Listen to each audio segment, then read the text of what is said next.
안녕하세요. 청담동 뷰티 파라다이스 MJ 피부과의 피부과 전문의 김민주입니다. 외모에 관심이 많은 10대, 20대 여성들 사이에서 가장 듣기 싫은 말 꼽으라고 하면 못생겼다 보다는요, 얼굴이 크다라는 말이라고 하더라고요. 남자보다 얼굴이 크다라는 말이 제일 짜증나는 비유라고 합니다. 제가 말하면서도 뭔가 슬프네요. 우리가 보기에도 얼굴이 작은 여성이 더 예뻐 보이는 건 사실 어쩔 수 없는 것 같기도 하고요. 작은 눈도 작은 얼굴에 있을 때는 커 보이기까지 하고, 코가 좀 낮은 것 같아도 작은 얼굴 안에 들어있으면 이게 입체적으로 보이는 효과가 있기도 하거든요. 이런 것들 때문인지 예전보다 광대나 사각턱, 양압 등의 뼈 수술에 관심 있으신 분들이 많아진 것 같은데요. 그런데 이 안면 윤곽 수술 고민과 함께 또 하나의 큰 고민이 여기서 등장합니다. 안면 윤곽 수술을 받으면 볼 처짐이나 얼굴 전체의 탄력 저하 등의 부작용이 생긴다는 건데요. 그래서 실제로 이런 분들이 얼굴 처짐을 해결하기 위해서 저를 찾아오실 때가 정말 많아요. 그래서요, 오늘은 울세라 리프팅만으로 안면 윤곽 수술 후 처진 얼굴을 바짝 끌어올릴 수 있는지, 어느 정도 개선이 되는지, 어떻게 해야 효과를 더 볼 수 있는지 이야기를 해보도록 하겠습니다.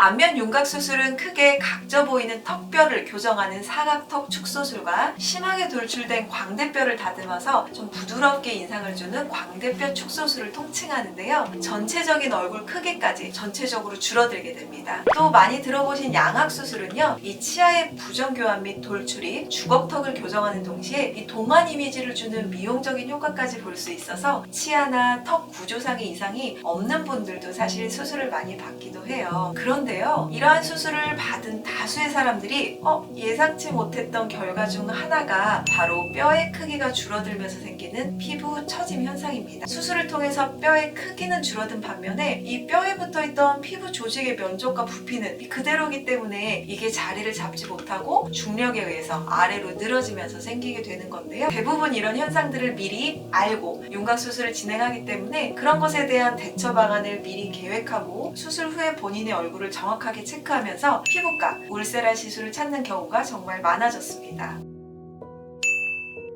일반적인 피부 처짐은 노화로 인한 처짐이 가장 흔합니다. 당연히 나이가 들면 처지겠죠. 나이가 들면서 점점 중력에 의해서 밑으로 피부가 처지는 건데요. 반면에 안면 윤곽 후의 피부 처짐은요, 뼈의 볼륨이 줄어들기 때문에 당연히 남는 피부가 생기겠죠? 그 피부가 처지는 것을 의미합니다. 그래서 사실 노화의 경우에는 시간이 지나면서 점점 늙기 때문에 사실 거부감이 조금은 덜할 수 있는데, 이러한 경우에는 수술하고 나서 갑자기 피부가 처지기 때문에 더 심한 스트레스를 받게 됩니다. 그래서 이런 증상들을 완화하기 위해서 늘어진 피부를 효과적으로 근본적으로 리프팅 시켜주기 위해서 저희가 울세라 시술을 권해드리고 있습니다.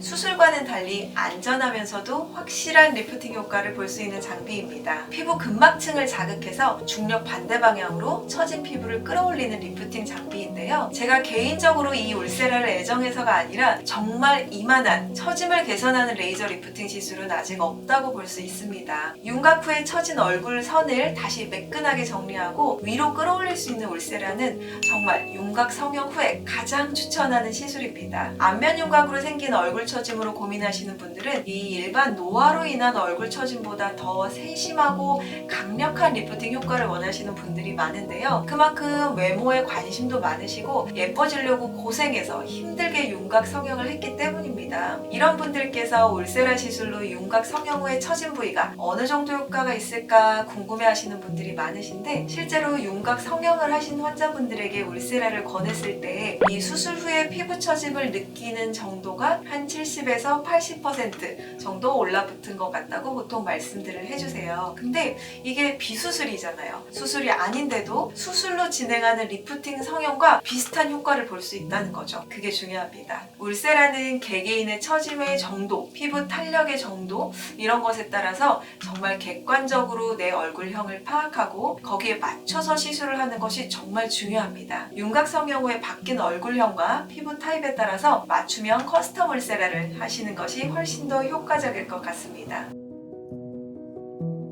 안면 윤곽술이나 양악수술 이후에 지방층, 근육층이 아래로 처지면서 피부 탄력이 동시에 저하되어 있을 때 이것을 해결할 수 있는 좋은 방안이 바로 울세라인데요. 처진 정도나 부위에 따라서 실루엣 소프트라는 실리프팅이나 잇모드 리프팅을 같이 시술하면 훨씬 더 좋은 효과를 낼 수 있습니다. 피부 처짐이 다른 분들보다 심하거나 이 광대 쪽의 볼륨이 사라져버린 분들은 울세라와 함께 실루엣 리프팅을 권해드리는데요. 이렇게 같이 하게 되면 처진 부위를 울세라와 함께 2번 당겨주는 효과도 있고요. 광대 쪽의 볼륨까지 유도해서 살려줄 수 있는 것이 바로 실루엣 리프팅입니다. 그리고 두 번째로 이중턱 부분에 지방이 많은 분들의 경우에는 울세라와 함께 잇모드를 시술하는 것을 추천드리는데요. 울세라와 더불어 잇모드로 이중턱의 지방을 제거하면 턱선이 훨씬 더 날렵하게 살아나면서 시술에 대한 만족도는 2배가 될 수 있습니다. 오늘은 안면 윤곽 후의 얼굴 처짐을 개선하는 방법에 대해서 알아봤는데요. 많은 도움이 되셨나요? 본인에게 적합한 레이저 시술을 결정하기 어려우시면 윤곽 수술을 진행한 전문의와 먼저 잘 상의하셔서 결정하시는 것도 도움이 많이 되실 것 같고요. 저는 지금까지 MJ 피부과의 피부과 전문의 김미주였습니다. 다음에 더 알찬 영상으로 인사드리겠습니다. 감사합니다.